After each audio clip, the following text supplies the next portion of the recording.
Huyu hapa ni mshikaji wetu ambaye anajulikana kama Submagic AI. Kazi yake kubwa ni kujenerate caption kwenye video zetu. Yaani zile video ambazo tunazitengeneza alafu tunahitaji caption au subtitle, basi Submagic AI anafanya hivyo, wala uhitaji kutumia nguvu nyingi. Kivipi? Ngoja nikuonyeshe. Chukua video yako, nenda kwenye Submagic, then i-upload hiyo video ambayo unataka kujenerate caption au subtitle. Baada ya hapo Submagic itakuuliza unataka lugha gani.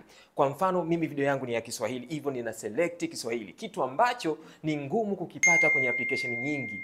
Application nyingi caption ni kwa lugha ya Kiingereza, kwa Kiswahili hakuna, lakini Submagic inakupa hiyo option. Baada ya kuchagua lugha, una generate caption kama ambavyo unaona hivyo. Baada ya video yako kukamilika, sasa inakupa option ya kuedit ile caption kulingana na wewe ambavyo unahitaji. Kwa kama unavyoona hapo kuna template tofauti tofauti, utachagua. Ukishamaliza sasa video yako inakuwa tayari. Lakini ili uweze kuitumia ni lazima uexport. Ngoja nikwambie kitu kimoja. Video ambazo zina caption au subtitle ndo zinafanya vizuri zaidi kwenye mitandao ya kijamii. Kwa kama unataka kwenda viral, itumia hii Submagic na ni bure kabisa. So kama unahitaji, comment Submagic kwenye comment section. Hii ni Exodus Computers.